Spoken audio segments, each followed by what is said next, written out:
What's good everyone, it's your boy yadiiiigg, 4 eyes, 2 J's here, and today we're here to talk about Pierre Bourne.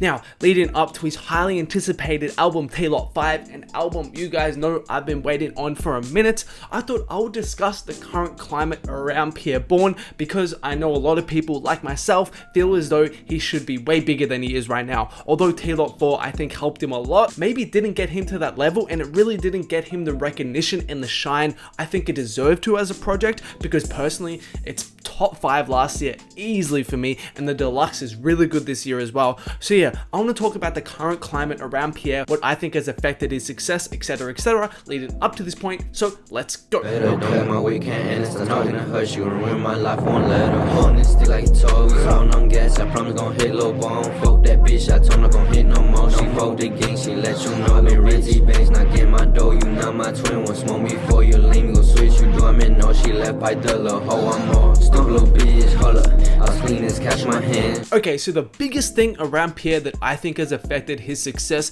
is the lack of promotion or the lack of money that Interscope have put into him. And how do we know this? Well, he's just come out and blatantly said this himself.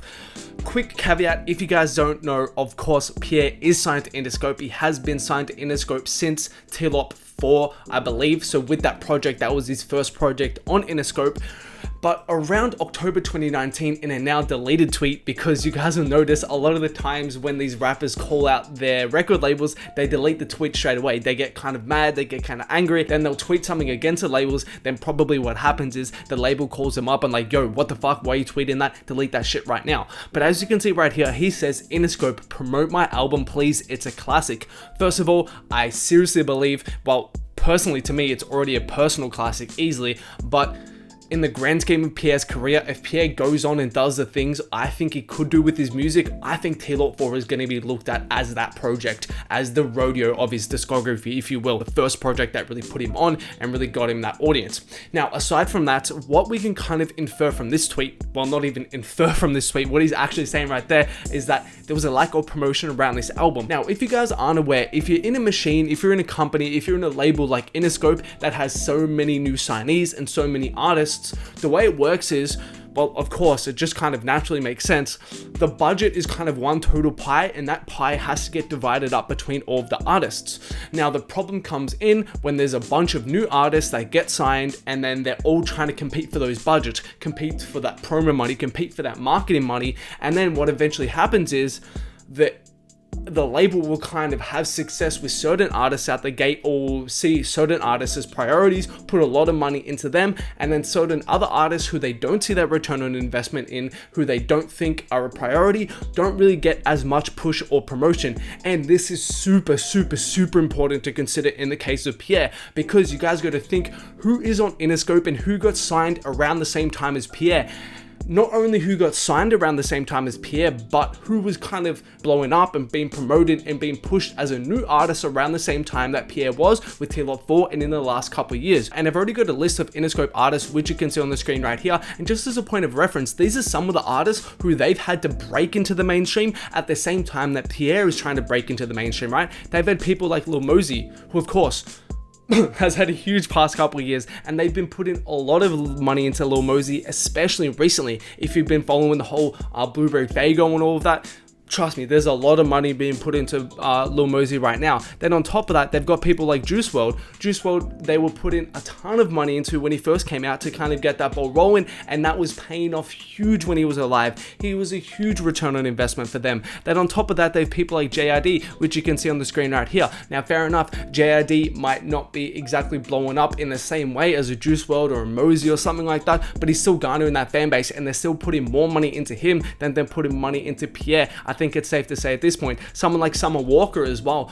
Sure, she's not a hip-hop artist, but she's kind of in that hip-hop R&B lane, and if you've been following Summer Walker, she's been blowing up crazy over the last couple of years, more so over the last year or year and a half or so, and she's another one who's had a lot of money being put into her. Then on top of that, DaBaby. Does this even need any explanation? Of course, it really doesn't. He's had a huge past couple of years, and there's a lot of money going into DaBaby. So yeah, from my perspective, what happened here is Pierre Bourne entered the building with T-Lot 4 and trying to blow up with T-Lot 4 and trying to get all this recognition for T-Lot 4, which he did from from the core fan base. If you're watching this video, I already know my fan base. You guys love Pierre like I love Pierre. Of course, we already know we love Pierre. We recognize Pierre. We love that album, but he's trying to get love from the mainstream. He's trying to blow up to that next level. So he's trying to get the budgets and the marketing to really go to that next level. But all of a sudden you're competing with new artists and fresh artists that Interscope are trying to blow up and trying to break at the same time that Pierre's trying to break. DaBaby, Mosey, Juice WRLD, Summer Walker, etc., etc.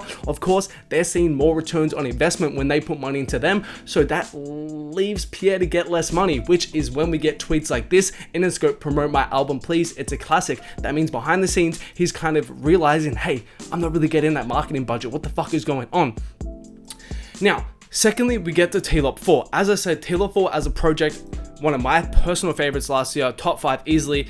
This project deserved to be promoted so much more than it was, and I think a song like Proof is a perfect example. And before we move on to that and kind of discuss why I think that's the case and break down that, as always guys, I want to give a couple quick shout outs from the Instagram.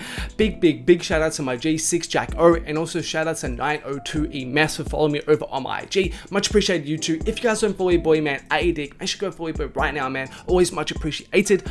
But let's get back to it. There is no reason why Proof shouldn't have been Pierre's breakout hit. This had hit written all over it. If you guys remember, before T-Lot 4, this was one of the most hyped up snippets from the album. This was on every page, going crazy, thousands of views on YouTube. The hype for this song was insane. So I don't know why Interscope didn't realize the hype of this song off the bat and didn't put more money into this song. This song deserved to be his breakout smash. Fair enough, it's done well and it's his big song, but I was expecting this song to go mainstream and to blow Pierre Bourne up. But this song didn't really get any major push. This song really didn't get any major playlists in from what I could tell. So yeah, this song was really, I think, a ball drop from Interscope, and I think this song could have been much bigger. Fair enough, it's Pierre's biggest song, and it did help him a lot, but I think this song really could have been the song to kind of blow him up to the mainstream, and Interscope dropped the ball on this, I think it's safe to say. Now, then we get to the whole deluxe situation, and this situation was so interesting, like, releasing the deluxe a year later, especially when it was, another, like, 15, 16 songs or whatever. Just definitely an interesting situation, and I wonder behind the scenes what was going on. Pure speculation, pure yadiiiigg theory time. I think this should have been out a long time ago. I think Pierre was pushing for this deluxe to be released a long time ago, but Interscope are holding it up and we're kind of fucking him around. And if you guys kind of remember some tweets and some things he was saying, that kind of seems pretty likely. Now on top of that is a whole discussion of music videos and kind of the whole promotion aspect of it. As you guys can see right here, Pierre has been kind of teasing a couple music videos on his Twitter and stuff like that. He's also had a couple tweets I've referenced in the past where, as you can see on screen right here, he just comes out and says, you know, there are more videos for T-Lot 4, there are more videos for the deluxe on the way. What's to go with those right now? They don't seem to be releasing, and it seems as though T-Lot 5 is just around the corner in a couple months. So what happens to those videos? Are those videos just never going to be released? Are those videos just going to be put to the side forever? Are they all going to be released in the space of 2 months and then we get T-Lot 5? Like, it's just a weird situation for the whole rollout of this album right now, considering we know there are multiple videos still to be released. And this is not Pierre Bourne's fault. This is Interscope. I'm still going at Interscope for this. The fact that he has seemingly multiple videos ready to release and then T-Lot 5 is going to be released in what, a couple months? That just doesn't make sense. That means they fucked up the rollout and that whole situation, in my opinion at least. So yeah, that's kind of a situation right there. Now the last point I want to touch on is the perception from definitely a lot of vocal people I see online, and that perception is that Pierre is actually a bad rapper and that he should just stick to only producing. It's kind of a natural thing when the greater population kind of gets introduced to someone first as a producer. They just want them to stick to producing. They don't want to hear them rapping. It's natural for them to think, why the fuck are you trying to rap? Just stick to your producing. We love your production. We love you with Cardi, etc., etc. Just stick to producing. There's no reason to rap. Now, I think a major reason for this still existing today, even after T-Lot 4 and even after the deluxe, is because those projects don't have any features on them. T-Lot 4 didn't have any features. The deluxe also didn't have any features. And we know Pierre is someone who's tapped in as hell. He can get Cardi features, Uzi features, Chief Keef features, etc., etc. So I think if we see this change with T-Lot 5 and then all of a sudden on his own projects, he's these huge big name features, maybe Trippie Redd or something like that, I think that's going to help with the idea of people seeing Pierre as just a producer and people not wanting to hear Pierre rap, because we'll kind of see those fan bases come over and be forced to listen to a Pierre project and be forced to listen to Pierre rapping. And then when you listen to him, he's actually really fucking good. So hopefully that's going to help kind of convert people over from that philosophy of people not really wanting to hear him rap. So yeah, I think there's a lot to be excited for this project right now. I'm really excited for it to finally drop. If you guys saw the Rolling Loud performance, that was super good. It seems as though we're getting PlayStation really soon, which I'm super excited for. I've been waiting for that song forever. So yeah, I'm really excited for this album right now. I just want Pierre to get the rollout and the push and kind of that exposure that he deserves, because as I said, T-Lot 4 is definitely a personal classic already to me. I'm just gonna say it's definitely a personal classic. It's top 5 album last year easily, and yeah, I just really want Pierre to get the love and attention that he deserves, because he really puts a lot of effort into the music. Anyways, let me know what you guys think about all of this in the comments below. As usual, also please make sure to like, subscribe, comment, turn on notifications. Also make sure to follow your boy on Instagram at yadiiiigg, but there are more videos of mine on screen right now. Make sure to check them out if you haven't.